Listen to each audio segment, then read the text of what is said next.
Do you have a suggestion for a Rockstar Impact Podcast guest? Go to impactpodcast.com and just click Be a Guest to recommend someone today. This edition of the Impact Podcast is brought to you by ERI.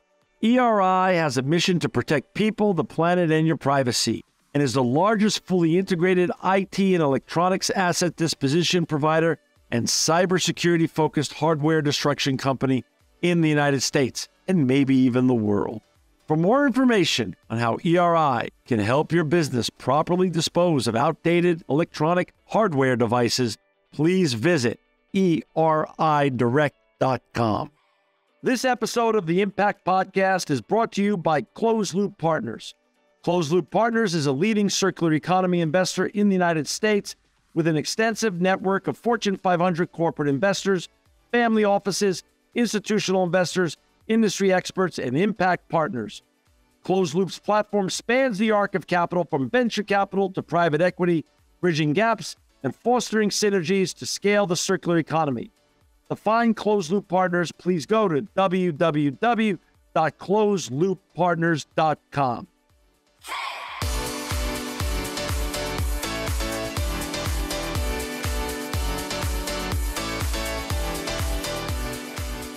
Welcome to another edition of the Impact Podcast. I'm John Shigarian. I'm so honored to have with us today Dr. Oliver Eitelwein. He's the partner of the Health and Life Sciences practice at Oliver Wyman. Welcome, Oliver, to the Impact Podcast.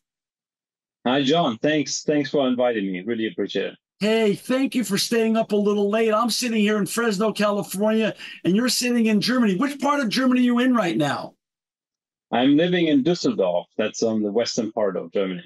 I've been to Dusseldorf. It's a beautiful city. And again, thank you for staying up a little late to tape this episode. I know our listeners and our viewers are going to be really happy after they listen to you. And before we get talking about all the important stuff you're doing in health and life sciences at Oliver Wyman, could we talk a little bit about you? Where did you grow up, Oliver? And how did you get on this fascinating and wonderful and important journey that you're on? Thanks a lot. So I grew up in a small town in the western part, very close to Luxembourg. It's a town called Trier. It's the oldest city actually in Germany, and very much driven by a age 2,000 years ago, where they actually were the home of one of the Roman emperors. So with a long history, and grew up there, and then moved to Karlsruhe and became an engineer. Studied there, and since 20 years, I'm now in strategy consulting. Working with the largest multinational companies, and my focus area is on pharmaceuticals and healthcare.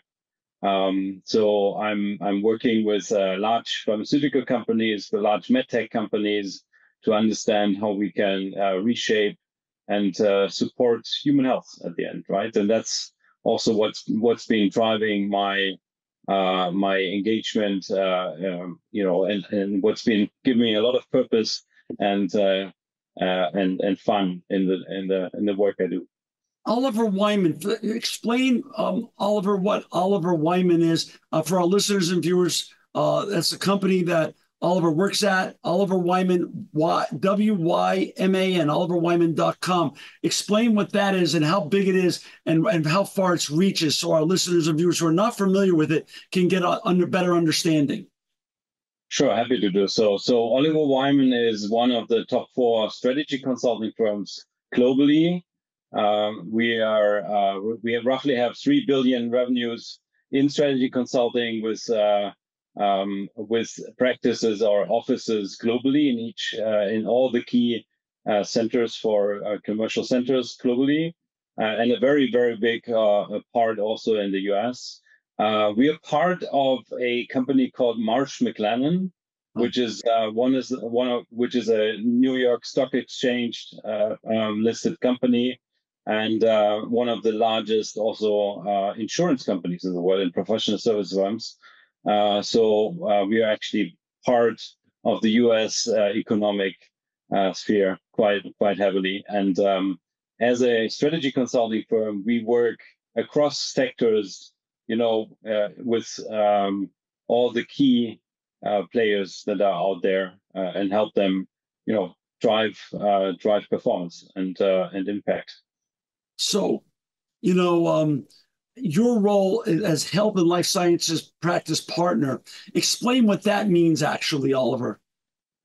So I have two roles actually. One is my sector role is health and life sciences. So that means we are working with the large pharma, medtech companies, healthcare, healthcare companies, hospitals, providers, payers, and serve them as a sector. That's where my sector expertise in. On the other side, functionally, I'm actually working very heavily in the sustainability area since many years, and that's also where our work here came from working around supporting the companies build out strategies to support the climate change, and support the becoming more sustainable, and supporting our well-being on the planet. So it's a merger, it's a convergence of sustainability and climate change you're working on, more specifically. Yes, on that intersection. Intersection. Yes. And I've started that journey actually, interestingly, more than 10, 14 years ago. Wow. We were working on a research project in Germany with one of the leading business schools, and we were looking at, back then we had Katrina, you probably remember the tropical storm, and climate was high on the agenda. We were working on carbon accounting and carbon controlling back then. So published first studies. Unfortunately, then the hype went down pretty quick, and for a couple of years, actually, this whole topic went down. But I think since 4 or 5 years now, everyone has understood that this is a really, really important topic for us, especially with the IPCC studies that have shown the climate change, with all the events that we're seeing, right? With wildfires in Canada, or in California, with flooding, with new tropical storms, that this is actually a reality. And I'm quite thrilled that now this is being taken as a real priority since a couple of years to change things. Oliver, I'm 61 years old and I've lived 30 years in California. For my first 30 years, I lived in New York City. And both regions that I live in and still love greatly, New York and California, are unrecognizable to me in terms of their climate patterns today, as opposed to when I was a much younger man. Recently your team put together a report with the World Economic Forum called Quantifying the Impact of Climate Change on Human Health. And we're going to put that report in our show notes so our listeners and viewers can access that great report. Can we talk a little bit about that? Why was that chosen as your team's research? And let's go into that report and the importance of what your findings were. Yeah, so the starting point for that study was actually a discussion with Xi Ambition, who is the board member of the World Economic Forum, and he's leading the healthcare center of the World Economic Forum. And we were discussing, hey, how can we understand better what's going to have what the intersection of climate change and healthcare is, and what we will need to do, for example, for the life science industry to prepare for that, right? So that was the starting point. We had a really great discussion, and we agreed on a joint journey, and said, from our side, that we would also invest in there with pro bono project teams to make sure that we better understand this. While we were then going into the topic, interestingly, one thing that came really clear after a couple of weeks, and I think the most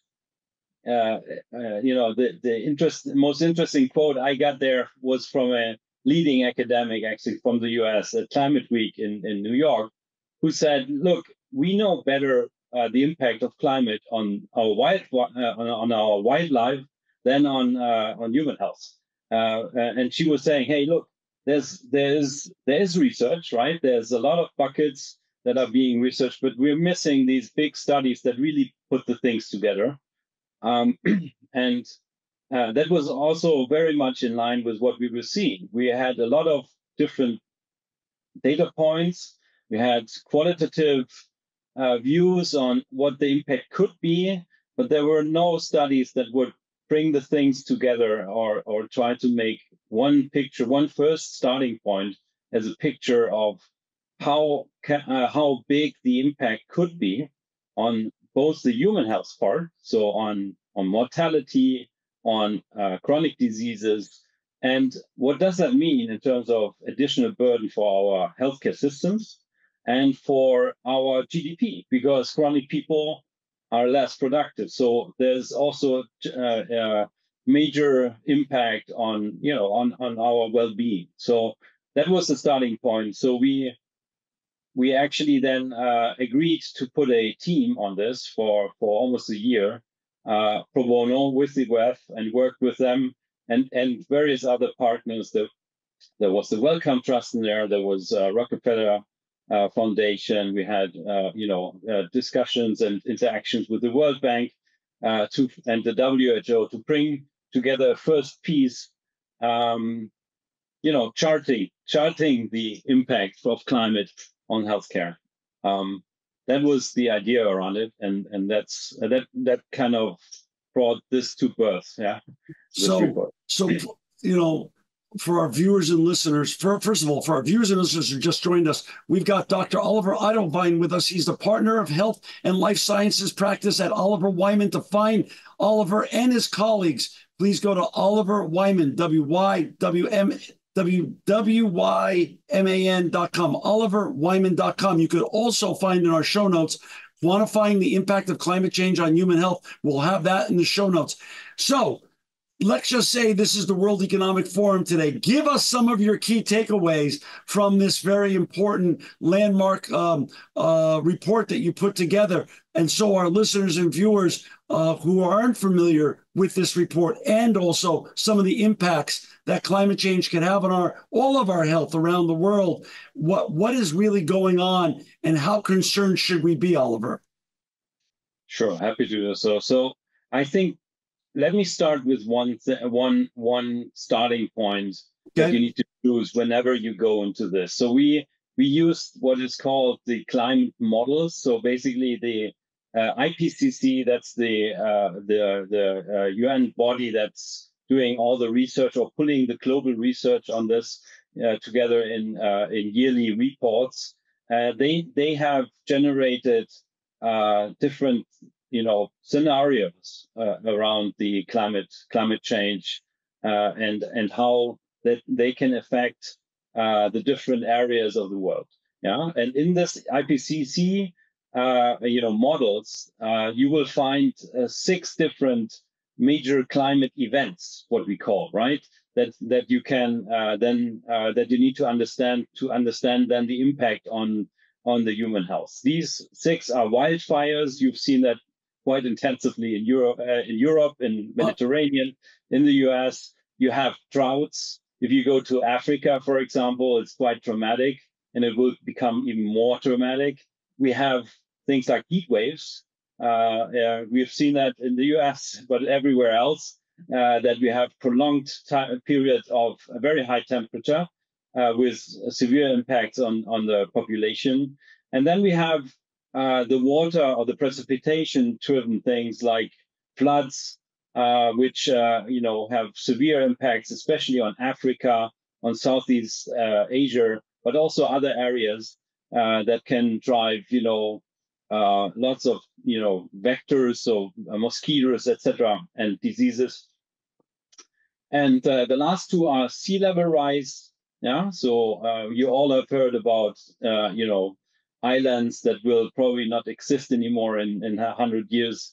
But this sea level rise actually affects a lot of the coastal areas globally, and it has impact on both the flooding there, but also it increases the salination of the ground, and with this has impact on human health. And last but not least, especially in the US or in the Americas, tropical storms will also become even more strong and with higher impacts going forward. So these are the 6 events that can be modeled. So what we took then is we analyzed each one individually and tried to understand how does that relate to health? How can we get a logical connect, from this event to different health outcomes? So we went, for example, if you have wildfires, your first impact is deforestation, desertification. It could be soil degradation, and then you go on. Okay, but there's also pollution. There's air quality reduction, right? There can be increased temperatures and so on, and all of these have then impacts on different diseases. Yeah, for example, respiratory diseases. If you have a wildfire, and you've seen that in Canada, in New York when the Canada wildfires were raging. You have cardiovascular diseases in heat, for example. You have infectious diseases driven by, for example, mosquitoes coming after droughts or after floods. And then in many areas, especially in Africa and Southeast Asia, you will also have effects of malnutrition driven by this. Yeah. So you have stunting of children, for example, as major effects, and then heat-related diseases where elderly will either die or will have severe, longer-term implications. So there's a couple of many of these diseases can be traced indirectly or directly to the events, and that's what we have been trying to do all through existing research. So we always use studies, research, academic studies that we're looking at the different effects. What is Oliver, this is bad news. I mean, but what do we do? Here we are in 2024. There's a whole, there's more science and more facts backing the negative effects of climate change around the world for all of us now. How do we start pushing back? And are we too late? Or are there things we could do to remediate these externalities that now you've recognized and you're identified, which are direct results of the climate change? So I think, first of all, of course, the best remedy is to prevent this, right? So all the efforts that we see there on net zero, on reducing carbon, they are absolutely necessary to reduce any impacts. What we modeled is basically what we think realistic scenario given the current trajectory. I mean, you see what's going on in around the globe with wars, with geopolitical tensions, and reduced focus on several of these things. So what we took is what currently a realistic scenario of about 2.7 to 3 degree higher temperature by 2100. And the first thing that I think is important is to raise awareness. So what we try to do with the report is to wake up the policymakers, to wake up also the academics, to invest into further research and to invest into solutions, as you said, right? So we've brought up a grid of numbers. Yeah. So the economic impact that we're talking about here is roughly 12.5 trillion until 2050 in GDP losses and in additional costs. So this is serious money. And we're talking about 14.5 million deaths. Yeah, until 2050. So there's a seriousness around this to really invest into preparation, right? Is it too late? No, it's not. I think we still have the chance to reshape many things, but we need to make our healthcare systems more resilient. So we need to invest into measures to change to make them aware of what and how to address the impacts and how to make them less effectful on the population. Oliver, you're a doctor. You're unbelievably studied and smart, and you surround yourself with your colleagues at Oliver Wyman who are also highly educated and really bright people. Were you shocked by these findings yourself? Yes, I was. When we first saw also the results of bringing the picture together, um, we were shocked by the size of the impact, but also by a factor that is not so obvious if you look at the numbers first. So there's a lot of deaths, yeah, but the bigger effect actually, which will affect, will have serious effects on our healthcare systems and on our economies, is that three-quarters of the effect is what we call morbidity and not mortality. That means we will have severe additional chronic diseases. We will have many people, that will for many years be disabled, and that is actually something that's going to have severe effects on our healthcare systems and also on our productivity. So we were actually quite that was one of the key findings that we found when we looked through the different types, that we can by really understanding how we can prevent some of these things, we will also prevent many people having a not so nice lives, or having actually a disabled lives, or for many years. So it really has a upside to invest in this and take this on, as we can still have an impact now, right? Many of the things that we are seeing are going to accelerate in the next 15 years, probably 10, 15 years. So there's a lot of effects starting 2030 to accelerate. So there's a couple of years, but it's not a lot of time. Oliver, will this affect migration, immigration, and emigration patterns? A report like this and other reports that are similar and analogous to this report, will this start dictating where people start moving out of and moving into to avoid some of the climate crises and the areas that are going to have more catastrophic results in the coming years? Yes, definitely, because the most affected areas right now are in the unfortunately also the least from an economic perspective, the lowest income countries. So there's huge effects in the middle of Africa. Yeah, these areas, there will be whole areas where it's very hard to live in the future, where you will have a lot of also more malaria impacts, where you have droughts and flooding, both of them. So we will see that this will generate definitely more pressure on the migration.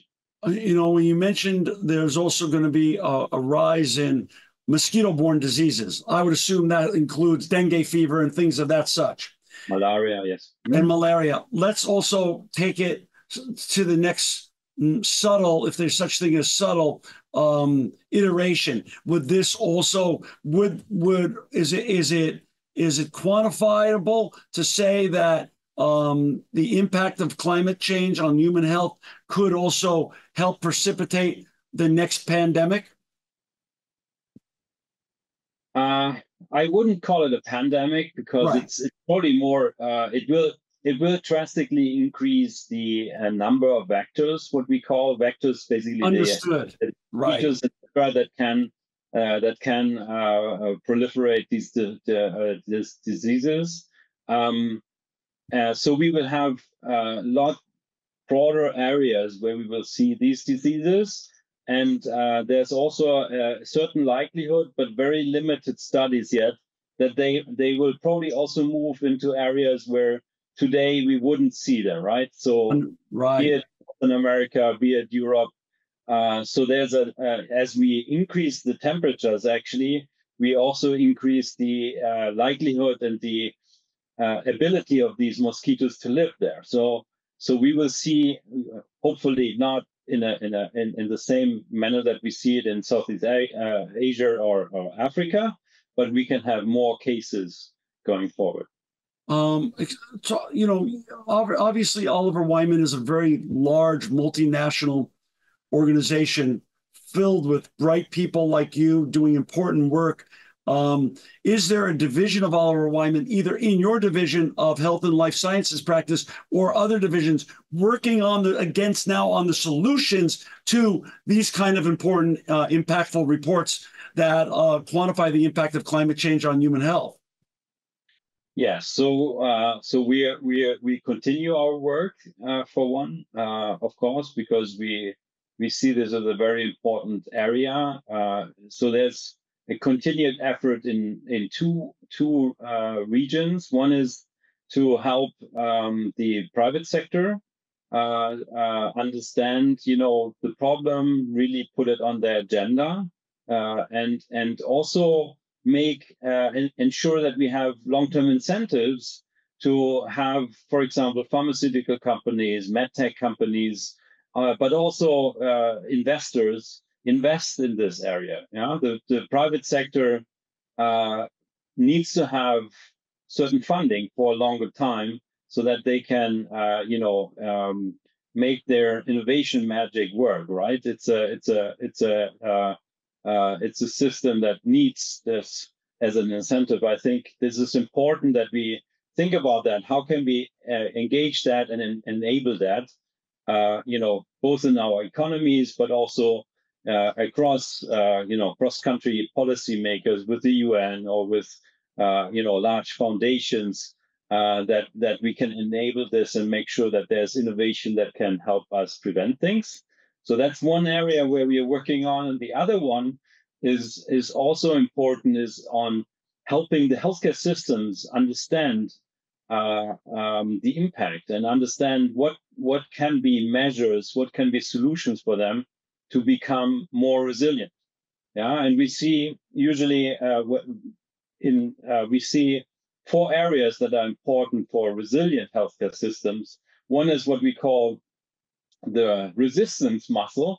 Yeah, so it's kind of being able to prevent any effect. So, for example, if there's a heat wave, can you have early warning systems that can already see this?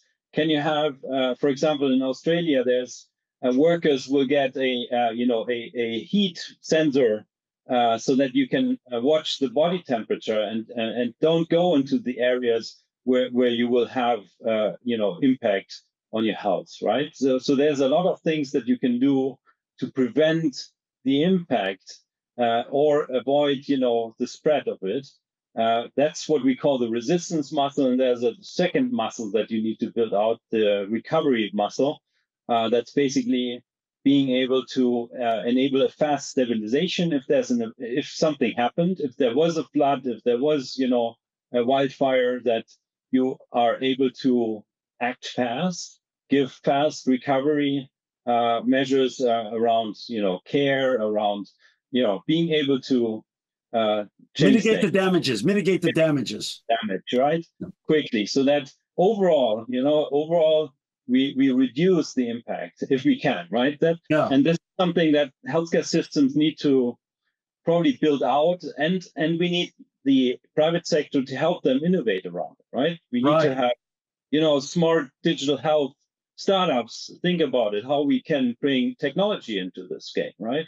Or pharmaceuticals, to how to bring vaccinations into the game, right? Different types of drugs, etc., that can help reduce the impact. How about the public sector? Does this report get delivered to great administrations like the Biden administration and say, hey, we want you to be aware of this, and you're doing great with the Investment Recovery Act, but we all need to do better? I mean, this goes to governments across the world because the faster we get to net zero, the faster we mitigate the damages of climate change and the impacts on the citizens of all the great countries around the world. Is that also part of duality? Besides the private sector, you also have a whole nother division that's facing towards the public sector as well? We're supporting that, and that's also where the WEF comes into play. With their quite strength in shaping and supporting policy changes. I think the Biden administration has actually quite early started this journey. So it's if I compare that to other countries in the Western world, you're actually quite advanced in at least at identifying the impacts and starting first initiatives. But overall, it's still at early stage, right? Also, our report, I would say it's a starting point, but we need much more research, right? There's known unknowns and unknown unknowns, what we call it. The impacts could be bigger, right?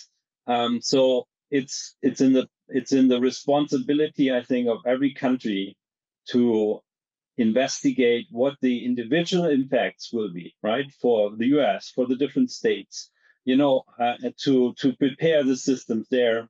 And it can be different by US, can be different for Canada, it can be different for Mexico, or for Germany, England, France, or Africa. So it's really important that you understand the micro effects, right? The local effects for one. And second, we need to have much more collaboration across the countries, right? If you look at, so I was at the COP28 in Dubai 4 months ago, and we had, for the first time in 28 years, in 28 COPs, there was a health day. So it took us 28 years to realize that there's an impact on the healthcare that's worth investing in. And what's really a first good point there were 120 countries pledging to take this on and start investigating it. There was a pledge of $1 billion, which is, of course, a very small amount, for this topic, but at least we're starting off. So it's the topic is starting to become, getting on the agenda, on the priority lists, and that's I think a very positive sign. Oliver, where do you go from here? You have this important report quantifying the impact of climate change on human health. We're going to have it in our show notes for our listeners and viewers to access it. What's next for you? Do you continue this research and do a second report? What's the future look like? So our, we individually, we go and work with the companies now. Our focus is now on how can we help shape impact in this, right? With the life sciences firms, with pharma, medtech, investors, etc. On the one hand, and we have also a healthcare division, which is focusing on healthcare systems, etc. And these partners are, of course, also addressing their, the providers, etc., the systems, to discuss what we can do. So on our side, we are continuing the journey also with the World Economic Forum to keep the topic on top of the agenda if possible. Got it. Wonderful. Well, Oliver, thank you for your time today. Thank you for sharing this very important report. For our listeners and viewers, again, to find Oliver and his colleagues and all the important work they're doing in health and life sciences, please go to Oliver Wyman, WYMAN.com, OliverWyman.com. Oliver, you're always welcome back on the Impact Podcast. Continue your great work. We thank you for all you're doing, and thank you and your colleagues at Oliver Wyman for making the world a more sustainable and a better place. Thank you. Thank you very much, John. Really appreciate the great discussion here. Thank you. This edition of the Impact Podcast is brought to you by Engage. Engage is a digital booking platform revolutionizing the talent booking industry. With thousands of athletes, celebrities, entrepreneurs, and business leaders, Engage is the go-to spot for booking talent, for speeches, custom experiences, live streams, and much more. For more information on Engage or to book talent today, visit letsengage.com. This edition of the Impact Podcast is brought to you by ERI. ERI has a mission to protect people, the planet, and your privacy, and is the largest fully integrated IT and electronics asset disposition provider and cybersecurity-focused hardware destruction company in the United States, and maybe even the world. For more information on how ERI can help your business properly dispose of outdated electronic hardware devices, please visit eridirect.com.